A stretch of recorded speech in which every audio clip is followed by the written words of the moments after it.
Good morning. Thank you. Good morning, Senator and members of the Judiciary Committee. Thank you so much for staying from last night to this morning. Obviously, this is something that we're all very passionate about, you as well as the rest of us. My name is Camile Wilkerson. I'm coming from the city of Warwick, and I'm not going to share any legal doctrine or religious dogma or random definitions or statistics. What I'm going to do is just tell you a very simple, very personal story. I am a Roman Catholic. I'm a Democrat. I'm one of 7 state commissioners for the Rhode Island Commission for Human Rights. And as Senator McCaffrey has already mentioned, that I am a city councilwoman for the great city of Warwick. I'm speaking in favor of Senate Bill 38 and against Senate Bill 708. I met my husband Ken at Officer Candidate School in Newport here in Rhode Island. We eventually set our wedding date 8 months to the day we met. Now, as Catholics, we were aware of the requirement of the banns of marriage, and we anticipated meeting our assigned chaplains for that purpose.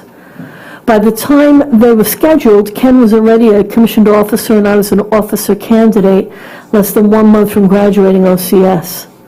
But unlike a typical Catholic couple who visit their local rectory and speaks to the parish priest, we didn't know the chaplains who were assigned to us. Ken was stationed in Orlando, Florida. He was attending nuclear power school. I was still here in Rhode Island, but down in Newport. So we had 2 separate religious leaders who never spoke to us together. One chaplain was Catholic. He was a Catholic priest. The other was a Jewish rabbi. Their final decision was that it was in the best interest of the United States government to deny us permission to marry.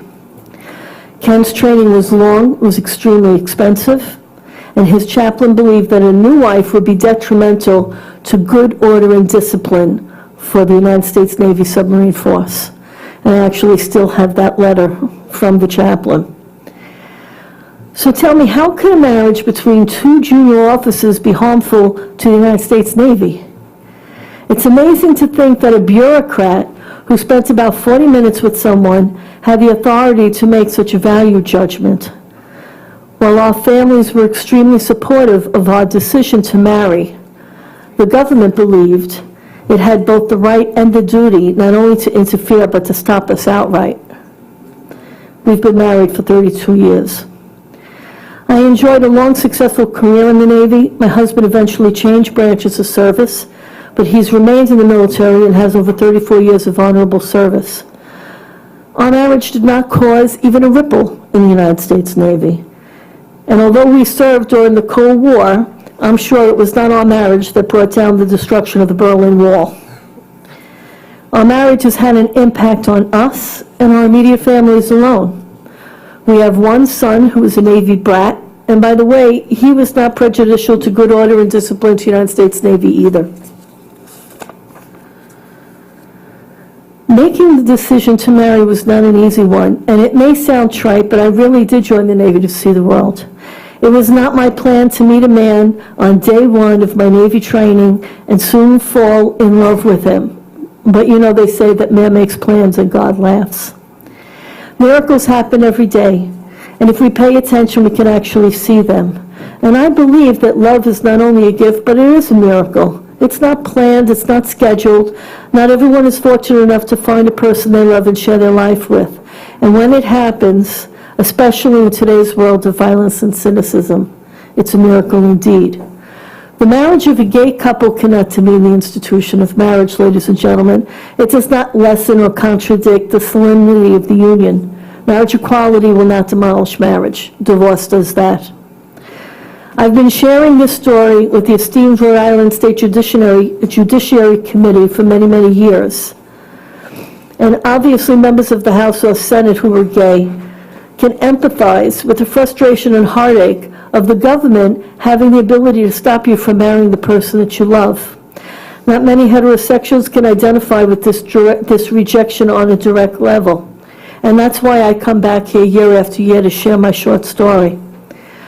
I'm telling you, it was completely demeaning that people who did not know us could evaluate our bond and determine to be unworthy, to think that they were not vested in the outcome of our relationship, yet they had the audacity and power to hinder us. And I will tell you that more than 3 decades later, it still pisses me off. We were lucky. We had the ability to ignore their decision and move forward in our lives. But my gay constituents in Warwick are not so fortunate. They can't simply ignore our local legislators and marry and live as they choose with all the protections and benefits of marriage. And their children lack the recognition and protections that mine have enjoyed. So what do I say to the gay families in Ward 3 in Warwick? Do I wave off the significance of being married when I fought for it so vehemently? Should I suggest that they remove their children from our schools and move out of state? I'm a stakeholder in my community, and I believe in the value of diversity and the contributions of all our families. I will not simply shrug my shoulders and declare that it's an issue for our General Assembly, not the local city council. This is a civil rights issue. It's a family issue. It's a personal issue.